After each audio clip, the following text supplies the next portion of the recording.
This is The Heat Source, the podcast where we learn everything we can about hot sauce, one bottle at a time. We are your hosts, Mike and Matt, and today we're trying Duende Ghost by Apicklelypse and La Llorona from Ruthless Reaper. Let's heat up.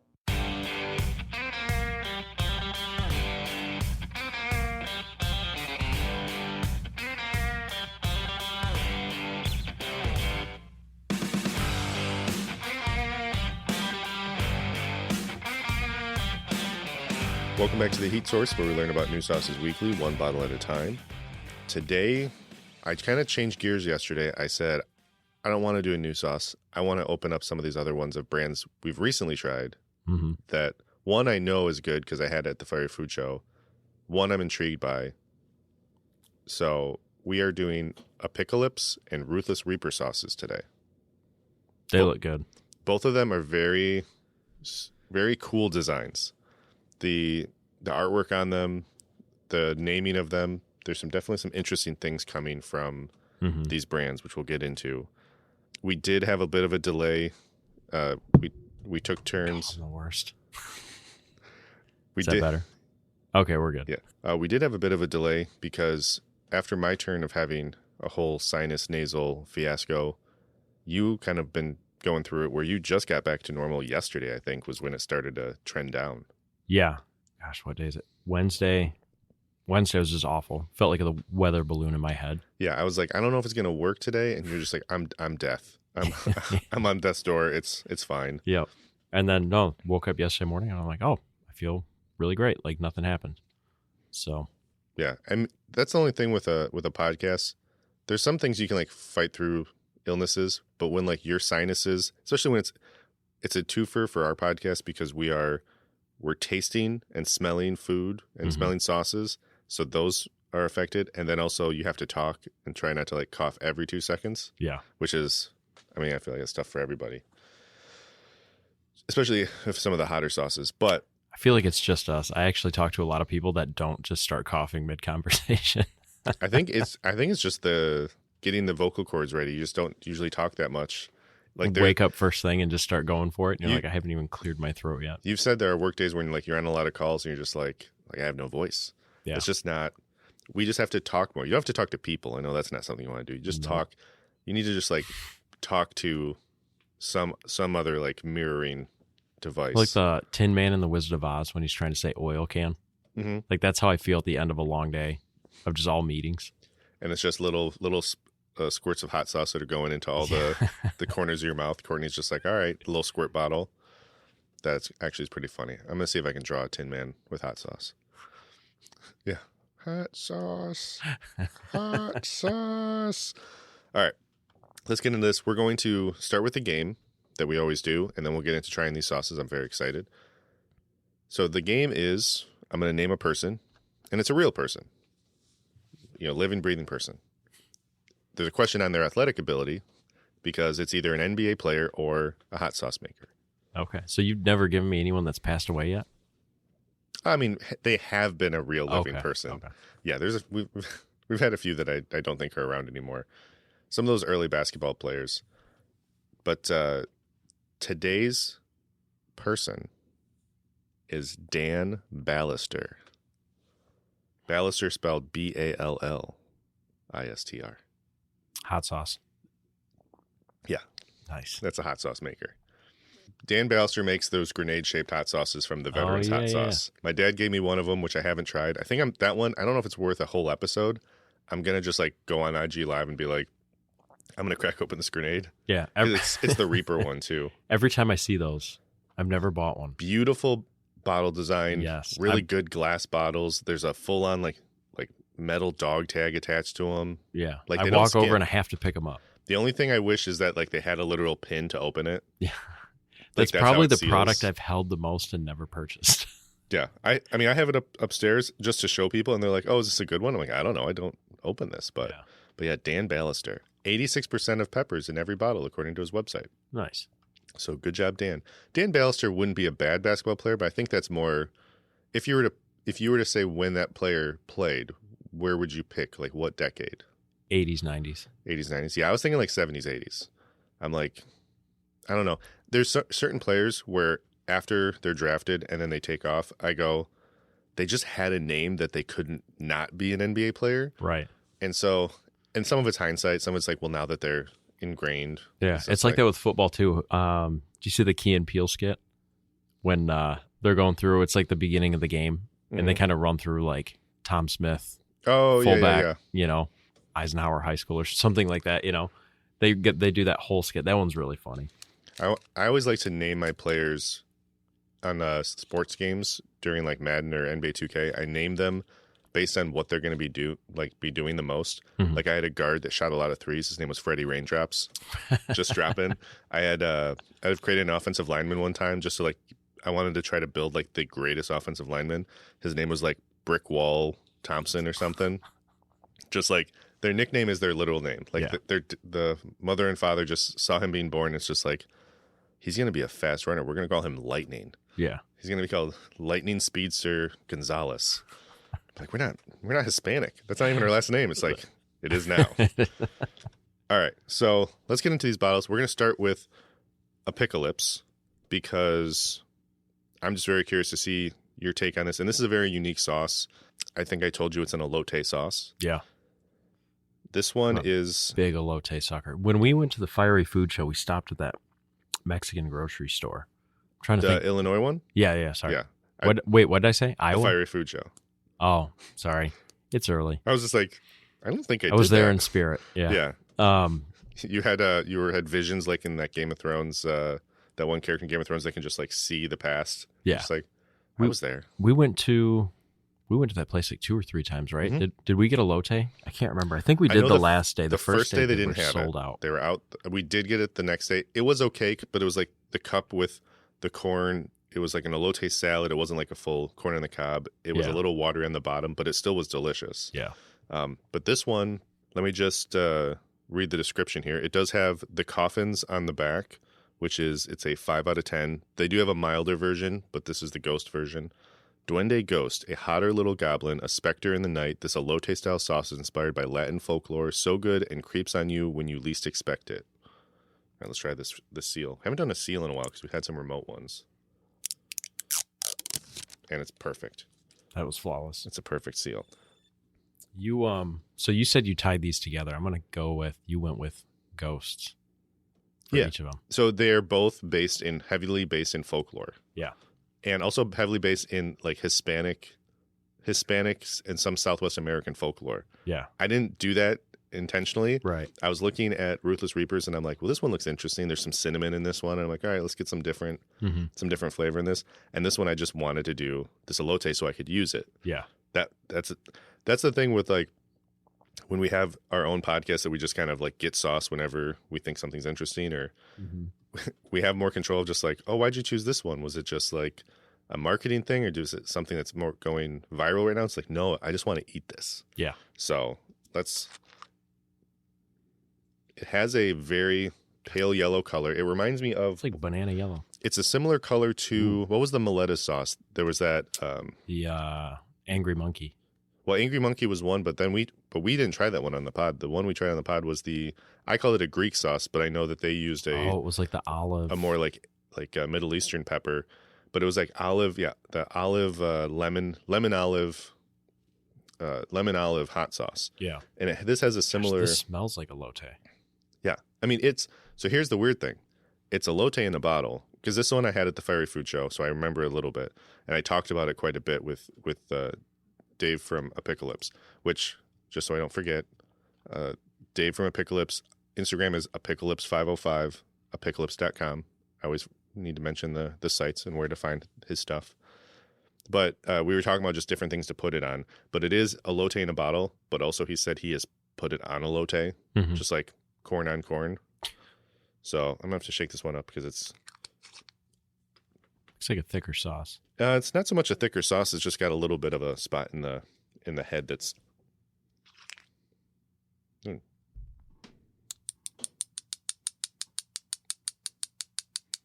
God, I wish I had that on video. Never seen you work that hard in my life. Just green screen it. Hold on. Oh.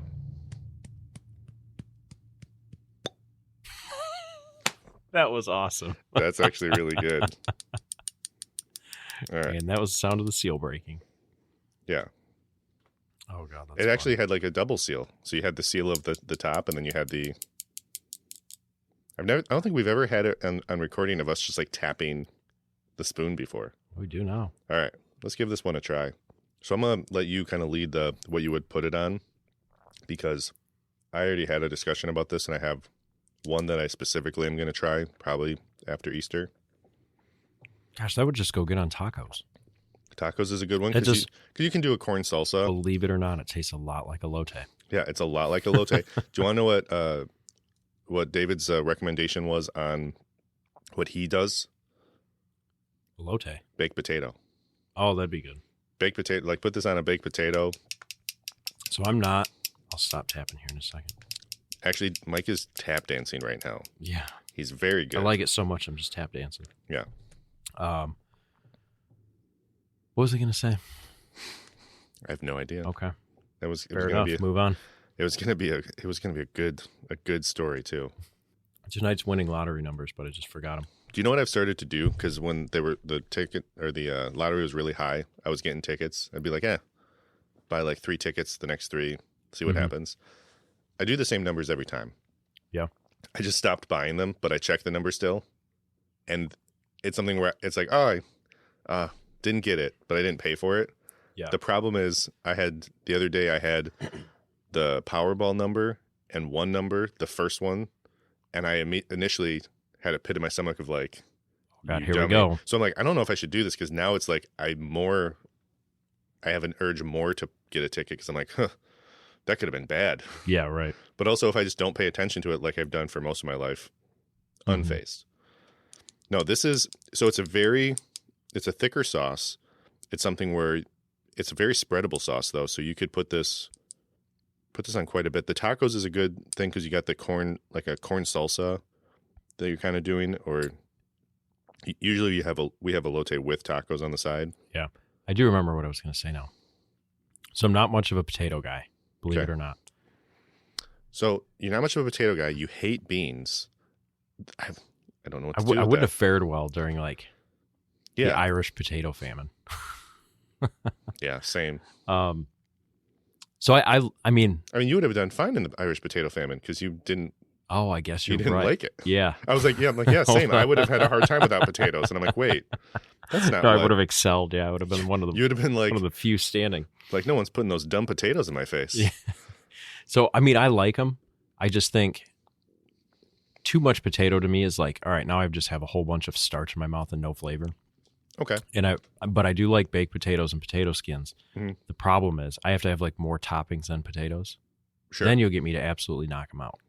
Yeah. Which I'd put like half a bottle of you this on there. You could smother this on like a potato skin or a baked potato, and it almost takes some of the place of like the sour cream, that more liquidy topping, the one that is more spreadable. Mm-hmm. I mean, I still love sour cream on potato, but it also could be something where you could mix this in with a little bit of sour cream and have it be like your dip for a potato skin. Yeah. It has a good heat, like the Ghost heat. The other one is much milder. The other one I actually had my mom try. She really liked it, but it's something where the Ghost heat does bring a little bit more, where it's not killer. It's not going to, I feel like I say it's not killer a lot as I've been editing these podcasts, but it isn't something that's overwhelming. It isn't something that's building to a point of too much heat. Mm-hmm. But it just has a nice balance of heat. It has that corn. You have that creaminess. We could make a band with the bottle here. Some of the other ingredients on here, corn was the number one ingredient, which I always found surprising, because like that's for elote? No, for a hot sauce. Oh yeah. Like this like sometimes it's like, oh, this is like a corn thing, and then there's like corn, like even that cauliflower hot sauce we had, it was like the 4th or 5th ingredient from Neil's Real Deal.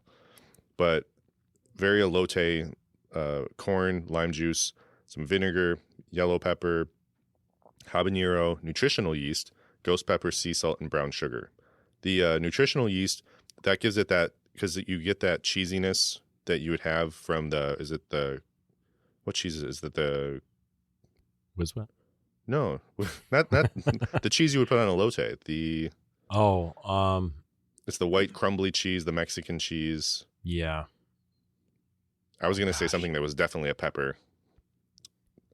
I know what you're talking about, but I'm not sure off the top of my head. Well, that just shows how much we need to have elote. We need to go get that. It's but no, that gives it the cheesiness. I find it funny where the bottle says for the end of times. It just gets thrown off. But no, I would put that. Any really starch. I mean, I could see doing this on a roasted cauliflower, kind of mix it in where it's almost like, or a broccoli where it's like you're doing not a cheesy broccoli, but you're doing like a. I would be good on broccoli. Yeah. Like an alternative cheesy broccoli. So I really like that. Do you want to do your fact first, or do you want me to go? I'll go first. So I looked into the origins of elote. I thought about that. Which that went back to, it said Mayan and Aztec times mm-hmm. For elote. What they would do is they'd roast corn over a fire and just kind of top it with whatever they had on hand, mostly chili, lime, stuff like that. Then I realized, I think everyone knows what happens to the Aztecs. Yeah. They were cultured. I wasn't sure what happened to the Mayans. Do you know what happened to the Mayans? I do not. So really no one else knows either, which I thought was interesting. I would have thought. It'd be funny if I was like, I do know what happened to the Mayans. Be like, well, you need to inform a lot of people. Yeah, there's a couple archaeologists out there that really want to talk to you if you're aware of what happened. Yeah, just send them like a thesis statement, and he's just like, this is what happened. Yeah. It's like, I don't think so. My friend Matt knows. He was there. Well, and also, how do you argue? I mean, you don't know. So it says by 950 CE, mm-hmm. the Mayan civilization had collapsed. No one knows for certain how it happened, and no one knows for sure how many people died. Archaeologists have different theories, which included starvation, drought, climate change, disease, and warfare. Which I was unaware of that. Maybe I'm just never paid attention in the past, but I also find it not funny because a lot of people died, but I find it interesting that I get in trouble saying that phrase a lot. Like, I kind of find it kind of funny, and they're like, that's not the appropriate we're talking about way something to do serious here, Matthew, right? Yeah. I find it interesting where some civilizations, I can't talk this morning. It's been a while. Just totally collapse. And then another one pops up right next to them. You know? Yeah. Where it's like, well, why did your whole system totally break down and all your people died? And then someone else next to you is like, man, what's wrong with those guys? Just like something slightly off, a different way that things are doing, or just wrong position. Like maybe some areas can grow, like if some areas grow crops better, or if there's better hunting and different elements for survival. It's like, it's always hard to tell. I mean, no one thought Pompeii was a bad place to live until. So when I was there. Too soon? No. Okay. Nope. No one's coming after you for that one. I don't like getting people upset. I don't want to get people all dusty about it. I thought of it immediately. Gets me really hot under the collar when you talk like that, Matthew. Yeah, really just boils. Oh God, this is terrible. I don't know if this means we're in a good mood or we're kind of like I don't know a bad mood. But I do find it kind of ironic when you're at Pompeii. You're standing in the ruins, and you're looking at Mount Vesuvius right there, and you're like, man, how did they not see that one coming? You know, and it's right there. You would think like, man, this is a big deal. You had to dig this whole city out. Lesson learned, right? Yeah. And then you step out of the ruins and you're right in town. Yeah. On someone else who built on top of the ash of like, man, what goofballs, you know? Yeah. That's can you imagine these guys living at the base of a volcano and then just going about your day on top of the ruins? And what I found interesting is there's several other cities that are under the ruins. Yeah. He said the highway, we had a private tour guide. Yeah. He's like, the highway around here is built over ruins. All these buildings are built over ruins, houses, pretty much everything. He's like, you're constantly on top of other cities that were underneath like 30, 40 feet of ash. Jeez. But I just can't imagine just being like, man, what a mistake that was. Let's do the same thing. So I don't know if you probably know, but was Vesuvius, was it an active volcano or was it a dormant that then just erupted? I think it was because there's record of it, I believe. Okay. Fact check me on this one. There's record of it erupting a few times in like human recorded history. Okay. That's the thing is like if you're by a dormant volcano, I think you feel a little bit like, oh well, it's Yeah, it's I'm sure it was fine. a daily thing. They woke up and like, man, someone's got to throw a virgin in there. It's going to get pissed off. I always go back to Joe vs. the Volcano, which is a movie I don't believe you would have seen. Nope, never even Classic heard of it. Tom Hanks, Meg Ryan vehicle. Really? Yeah. I've never even heard of it. It's at one point they are potentially going to be sacrificed to the volcano on like this island. Do they throw Meg Ryan in there? They try to. She resisted. It must have been so hard being like a 16-year-old girl back in the day. Well, they tried to throw both Joe and Meg into the volcano. Oh, really? Well, Tom Hanks and Meg into the volcano. But spoiler, they get out of it in a very unique and unrealistic way. All right. I'll have to watch that one. It is a weird movie, though. The art design is from the same people that did like Beetlejuice for Tim Burton. Okay. So when you're watching it, you're like, this is a weird world that they live in, even though it's technically just the regular world. And Meg Ryan plays multiple characters. It's before Eddie Murphy Nutty Professored his way through like playing all the characters of a family. Mm-hmm. Meg Ryan's like a couple roles. Oh, really? It's like, well, this is weird. Yeah. So I like it. I think it's quirky. You might disagree, but you got to watch it. All right. I'll check it out. Also, it's the most iconic movie about luggage, and you'll only know what that means if you watch it. Nope. I've got no idea. Yeah. So I knew I was going to touch that sauce on the table. You said iconic movie about luggage. I would say if you asked most Americans, name a movie with an iconic luggage scene. Okay. I bet you'd get Dumb and Dumber of Jim Carrey going, Samsonite. Yeah. Man, I was way off. That so you have to compete with that movie. Okay. I'm going to watch it and be like, you know what? That is pretty good. It doesn't have as good of a punchline like that, but I think it has a better visual. Okay. All right. So my fact, I went very on the nose with Duende because it's called Duende Ghost. And he mentions it in the description where he talks about this is a hotter than life goblin. Duende is a humanoid figure of folklore. And so there's a lot of variations. If you look up Duende, you're going to, depending on what country you look up, this is a character that you could either say is a good character, evil character, he's just a mischievous character. The most unique thing that I found, well, let me just read this one part. So in Latin American cultures and in variations from the Iberian and Ibero-American cultures, they're comparable to a dwarf, gnome, or leprechaun, so very small little individual. Huh. The descriptions vary, but they often are short, broad-shouldered, have a big hat, like have some big hat made out of whatever, like leaves or some type of nature elements. Often whistling tunes, which is unsettling to me. So they, like I said, they vary on if they're good, evil, mischievous. In the Hispanic folklore of Mexico and the American Southwest, though, which this is a Santa Fe, New Mexico sauce, they are known as a gnome-like creature who lives inside the walls of homes, especially in the bedroom walls of young children. They attempt to clip the toenails of unkempt children and often lead to mistakenly removing their entire toes. What a way to just scare kids into submission. And that is, there's other ones where like they're whistling, like they're like, oh, it's a gnome that whistles and they're in the woods. And if kids don't go home before, dark falls, they're going to take you. So like, that's another variation. There's also variations where they're in the walls, but they're protecting you from evil. Yeah. Where I'm like, depending on, you could have people from like all over the country or all over the world come together and someone says Duende and the facial reactions of children that have been scarred or dream of like, my Duende is a dream catcher that's keeping the nightmares out. It's like, well, mine takes my toes if I don't clean my room before I go to bed. It is. Like my parents do like Elf on a Shelf for my nieces and nephews. Yeah. But it's like. I'd rather have Duende. Really? I don't like Elf on the Shelf. You don't like those? Emma has Elf on the Shelf. My other kids, we do not. This is not an Elf on the Shelf house. We have an ornament of an Elf on a Shelf, and it just stays up there. But it's just funny because like he's not running around like he watches you for Santa, which is a little bit creepy. He keeps tabs on if you're good or bad, but also causes a bunch of chaos. Yeah. Like depending on how fun or crazy your parents are like trying to make it. My dad just rotates him from like deer head to deer head.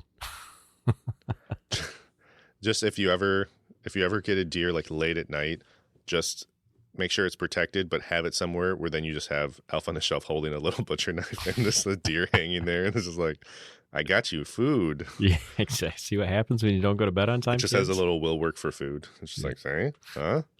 Got that. But so he's not running around snipping toes off. That's wild. I mean, I'm worried if I'm going to cut a toenail too short, but I've never worried about losing a toe. It's a little bit far-fetched.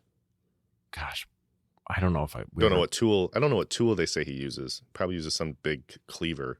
For him, it's a cleaver. It's probably more like a. Who you described reminds me. You ever watch The Mummy Returns? Yes. Brendan Fraser. Mm-hmm. Do you remember the little shrunken head people? Yeah. Yeah. What you described reminded me of that. That makes sense. Oh.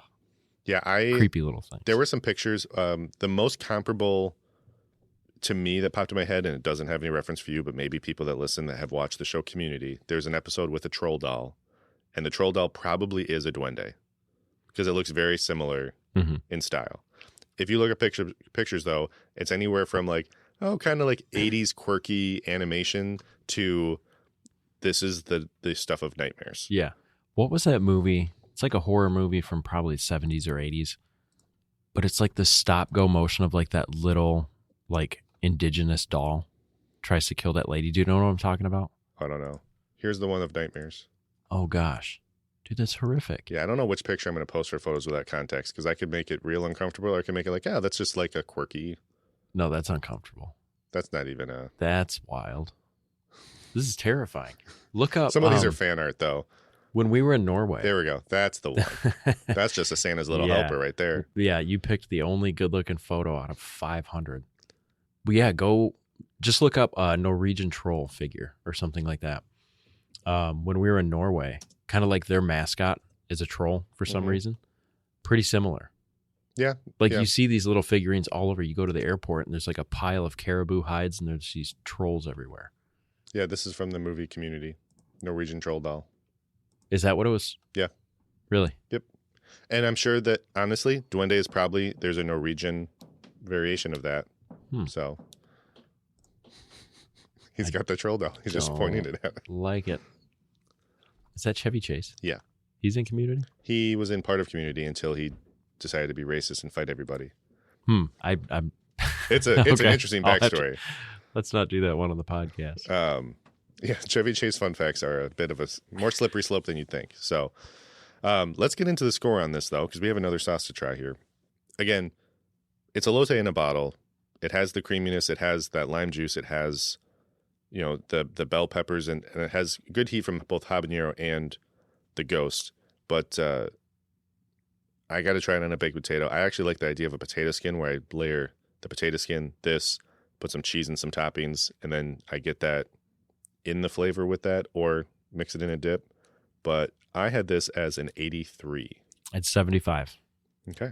That's good. Yeah, it is. I'm curious if the mild one, how the consistency is. I think they're both relatively thicker sauce. Like corn is that main ingredient. Obviously, is going to make it a thicker consistency.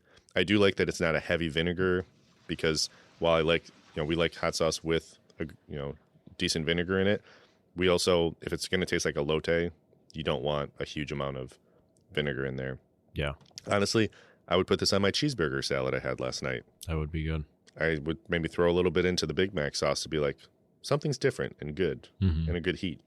So, which I talked about that all day yesterday. No regrets. All right. Let's crack open this other sauce here real quick. So we have the Ruthless Reaper, which again, the Ruthless Reaper, we tried their pins and needles sauce, which is their Louisiana style sauce. This one, Ruthless Reaper hot sauce on Instagram, ruthlessreaper.com for their website. This is the La Llorona. I looked up the pronunciation. I watched it many times. Have you ever seen Coco? Yes. There's a song called La Llorona when his great-grandmother or grandmother is trying to get the photo back to them, and she gets caught in the dance number with the villain. Oh, yeah. That song's called La Llorona. Huh. I don't know if that song talks about the same stuff as this, but sure it's connected in some way. I'm sure because it does have ties to the Dia de los Muertos holiday. That movie would make anyone cry. There's one person in our group of friends that said that they were unaffected by it, and we've all judged him very hardly and also think he might be a psychopath. He's no longer in the friends chat. The first time I watched it, the first time I watched it, I was watching it with my kids, and also it was within a relatively short period of time from when my grandmother was dealing with the literal same, memory issues.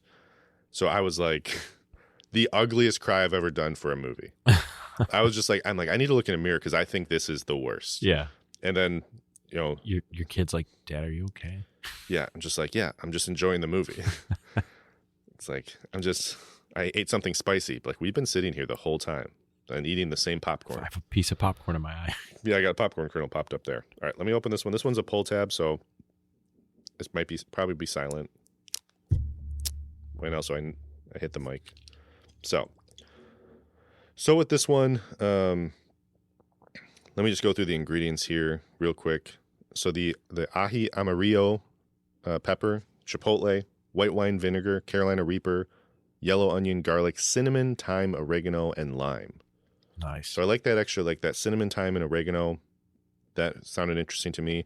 The ají amarillo pepper, I had a sauce at the Fiery Food Show that was just that pepper with like vinegar, garlic, salt. It was really good, like getting focused pepper flavor. Yeah. And it was a beautiful color. It's a yellow, I believe it's a more yellow pepper. But again, this seems is like a very Reaper. straightforward sauce. Not a whole lot in there. Yeah, but it does have, it's interesting how, I'm curious with like the chipotle and the cinnamon, how that will play together. So let's Do you think you use Mexican oregano or regular oregano? Well, it says just oregano, so I'm assuming, that is quite the smell in a great way. That has some great smell, like great aromas to it. It's very chipotle, very cinnamon. Mm-hmm. Those are the two things where I'm like, chipotle, cinnamon. It's got like a chocolatey. I've never really done we've had chipotle sauces, but just mixing that with cinnamon is an interesting thing. Didn't much quicker pour, so be careful. Spicy Shark have that chipotle with grid? Was it cinnamon or cocoa? Might have been cocoa. Wow. We have a lot of Spicy Shark that we should at some point try. Honestly, we could do like a marathon of like, hey, we're trying a sauce a day for 30 days, and it would barely put a dent in our irresponsible purchasing. Yeah. All right, let's give this a try. It's a bold sauce. You want to know what's interesting to me? And I don't know if you'll agree with this or not. The cinnamon actually balances the chipotle better than most sauces. Like, I get the chipotle flavor. Yeah. But one of the things I think we talked about, that chipotle can be very overpowering. Now, there's some other things in here. There's some other peppers in here, but that cinnamon goes really well with it. Yeah. No, that's good. I'm curious. I want to try that pepper alone, that ají, because I'm getting a really unique flavor out of this that I'm not familiar with. And the cinnamon and the oregano, honestly, I would throw this in like... You definitely taste the oregano. I would smother this on like a steak burrito, because you get, whether it's Mexican oregano or not, you get some very interesting flavors with that. And the cinnamon, I think, would go well with the red meat. I would go to Chipotle and just put this on anything they have. Yeah. And just say, I don't need your sauces. It's got a good acidity to it. It's got a good acidity. It's a stronger heat because it's got that Carolina Reaper in there. So it is bringing... Oh, we didn't talk about heat on the last one. I had a 2 on the last. I had a 2. Yeah. This one, it's building in the back of the throat more. I think this one's probably going to end up being a 3 when you if I douse this on a meal. Yep. I think as you have more of it. But it has a much darker, it has a much richer flavor. It's just I would pair this with... That's a good way to put it. Really rich flavor. Yeah. It's very bold. And part of the reason that I want to do this one second is the elote one has a very distinct flavor. It is a elote in a bottle. And I didn't want to... And this one has Reaper, so I always try to go with a hotter one second in an episode, so we're not still burning from one to the other. But I'm trying to think what else I'd put that on, because that cinnamon really makes me think of, like, we've talked about some Middle Eastern or Indian dishes. Let's go good on chili for me. It would be cinnamon is a kind of secret weapon in a lot of chilies. I would be curious if you made the meat for the chili and then you just like cooked it in this sauce where it really kind of like cooked into the meat. I'd be curious about that. Throw this on a stew. Man, I really like that. Even a burger, honestly. Or a hot dog. I mean, it could replace... chili dog. Looking to jazz up a chili dog, that'd be good. Yeah. I have a pack of hot dogs in my freezer that none of my family likes hot dogs. So it's something where I have to make a concerted effort that within the lifespan of a thawed hot dog, I have to eat 8. What kind do you buy? What's your preferred weenie of choice? So usually I go cheap because usually it's like we're going to grill them. So I usually just get like bar-ass hot dogs. Okay. But I'll get like the bun length ones. Or if I want to try to feel better about myself, I'll get like the chicken ones, even though they look like they're just regular hot dogs. Yeah. Like the Kogel's Viennas. I love Kogel's Viennas. Those are good. But I'm the only one that eats those. So do they not like the snap? No. My little brother doesn't like the snap. I don't think they like hot dogs. Like none of my kids like hot dogs, which is a real bummer because I pick up on the old parenting there. In my childhood, there was a few distinct meals. One of them is hot dogs, baked beans, and mac and cheese. That's the meal. Cottage cheese on the side, and it's like, what? Yeah, they'll eat cottage cheese. We would and do mac that and cheese. So without I'm halfway the beans. There. Yeah. I would eat all of them. Sometimes I would put all 4 of them in a bowl. Would you really? Yeah. That sounds awful. It's amazing. Oh gosh. You have the cheesy mac and cheese. You've got like the sauce from the baked beans is more important than the beans because it's like this brown sugary, the sweet and smoky sauce. Then you have chunks of hot dog just thrown in there, and the cottage cheese is on the side because like you don't want to mix that cold into the hot. But then like you get a spoon of that as just a little bit of an extra. You make me throw up. It's like looking at a British breakfast. I love a British breakfast. I mean, I don't. You see what it is? It's just like the fish sticks with the beans on the side. And no, it's beans. It's like roasted tomatoes. It's a variety plate. When we were in Mexico, there was the all-inclusive resort had an English section of their like big buffet that was like all you can eat. Probably always untouched. It was very rarely touched. Like it's like we got tomatoes and beans, and they're like, ugh. I would do the what is the Mexican dish where it's like chips but they're in a sauce? Chiles con quiles. I can't say I'm familiar. Chile quiles. Yeah. Huh. It is. Yeah. It's something where if I can find a place that makes a good one here, that's where we have to go. We also haven't done a wet burrito trip in a while. This would be good on a wet burrito. I would say at this point we haven't done a wet burrito trip in. We're in the year or years? Probably. I think the last one we did was Beltline Bar, which was probably 2022. We did a wet burrito there. We did a wet burrito at Taco Boy. Okay, probably over a year ago. Yeah. Yeah, we just never actually sit down and do a lunch. It's usually either one of us isn't having lunch or it's just like I pack a lunch. Yeah. So, no, this is a great flavor. I'm going to get into my fact, though, all right, while we're getting this here. So I went with the name of the sauce, La Llorona. Yep. Because do you know what that is? So I briefly looked it up. It's like a female ghostly apparition, right? Mm-hmm. It's a mythological woman in Mexican and Latin American oral tradition whose siren-like wails are said to lure adults and children to their untimely deaths. Gosh. This part of this stuff really creeps me out. So the legend of La Llorona is a popular ghost story that is especially prominent in Dia de los Muertos and in Chicano and Latin American communities. The way that the ghost came to be varies. None of it's good. One of it is her husband was cheating on her and abusing her and was dedicating all of his time and affection to their 2 sons. So out of a jealous rage, she drowned her 2 sons and then realized what she had done and drowned herself.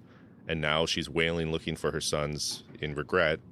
There's another one that was that her, like, while she was, because of the abuse and the infidelity of her husband, she was then kind of going out on town and doing her own thing and neglected her sons, who then drowned, and then she drowned herself in realizing that.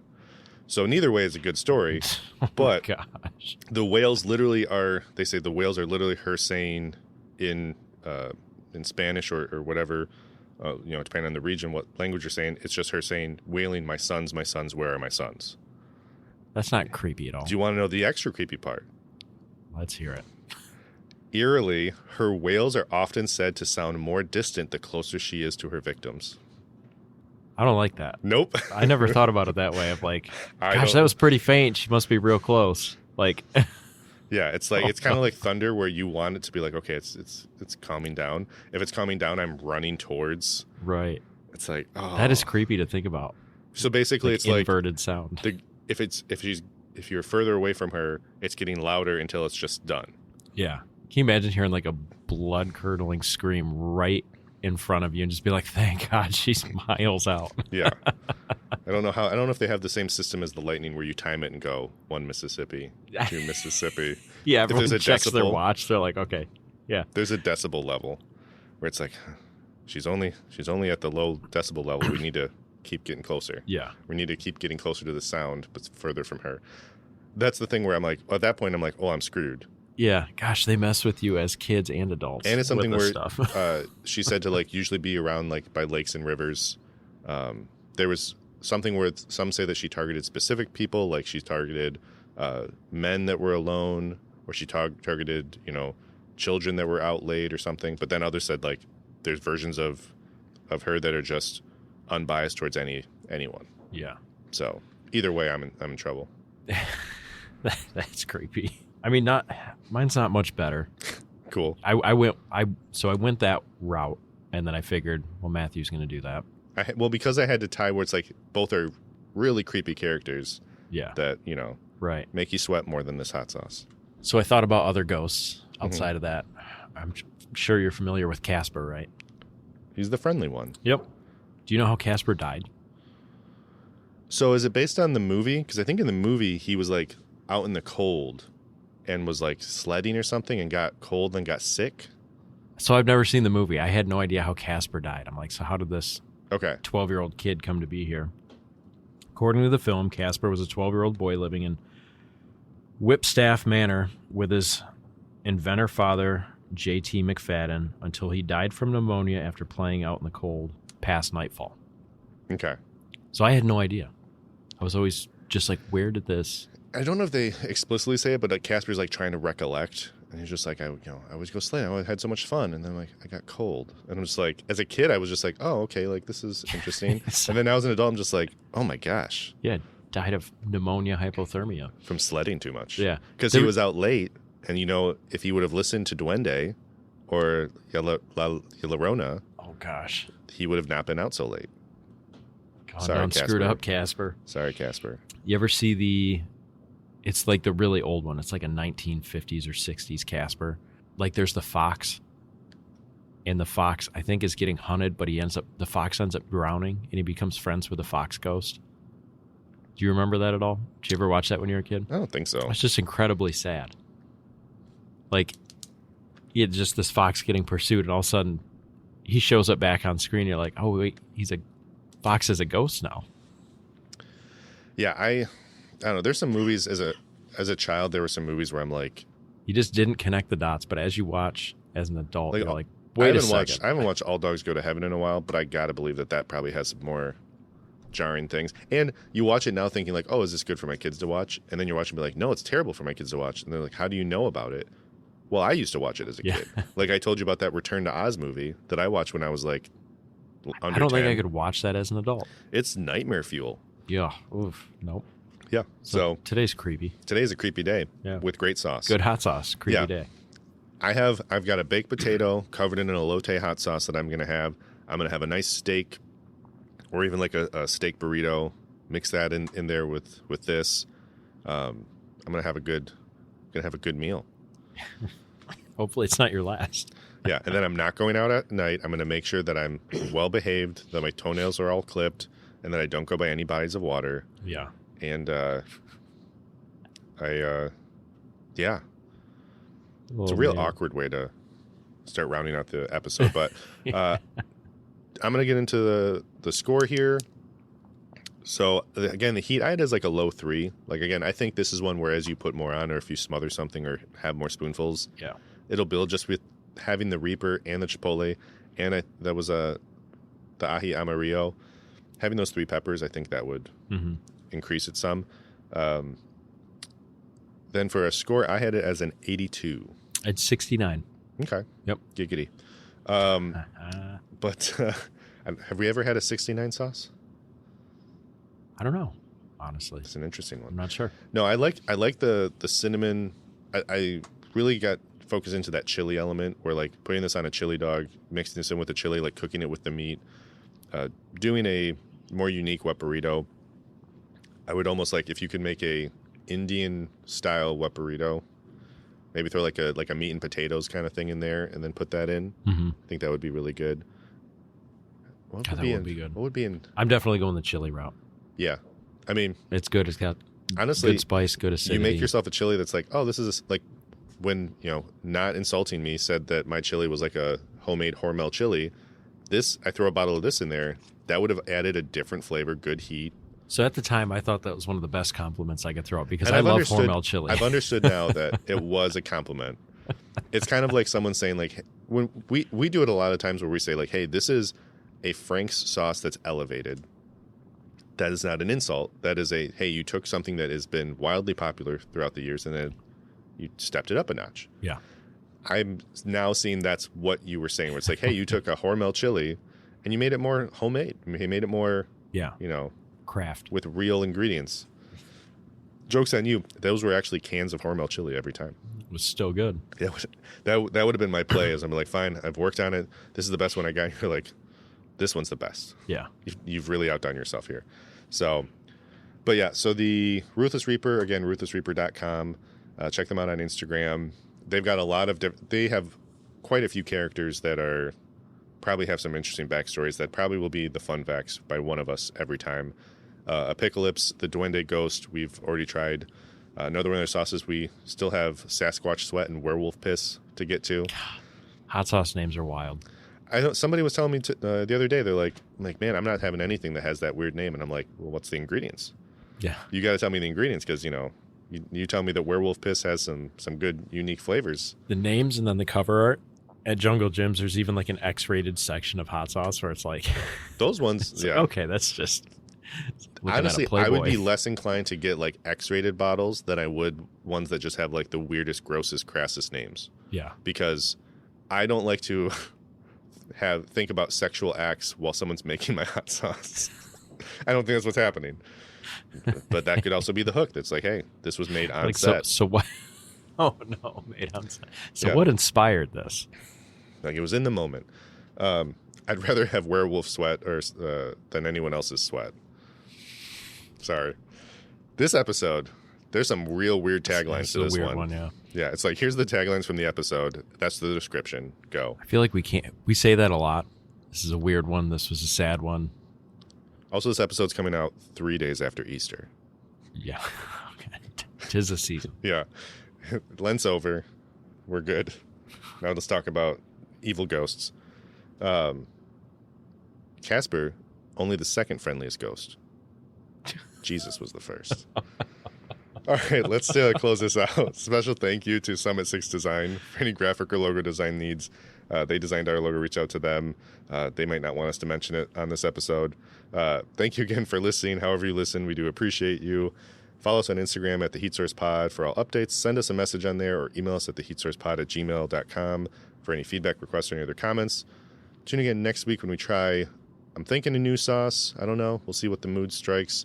And also, if we were to do an Instagram Live, tell us what you would want us to do. Would you want us to try a sauce, try a challenge thing, just interview someone on there?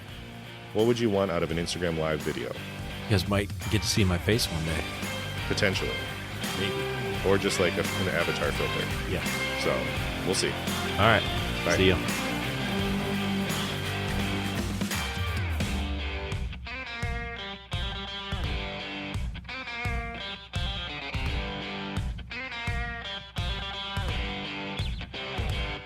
Guess how many cups were in this basement from me just bringing cups down throughout recording? Probably about 6 or 7. I was looking at that and I was like, it's just like, God, where is everything going? Yeah. It was something where I don't know if she noticed them missing, but I think she definitely noticed when they arrived back because we reorganized the cupboard and everything was like pretty neat. And then now suddenly it's like, man, it's bursting again. Like, did we buy more coffee mugs? Yeah. Because usually coffee mugs is the thing. Right. I use one coffee mug only to scoop the grease out of a pan and put it in the mug so it cools. I don't use any coffee mugs at home. All my coffee's either at the office or on the road. Gotcha. So yeah.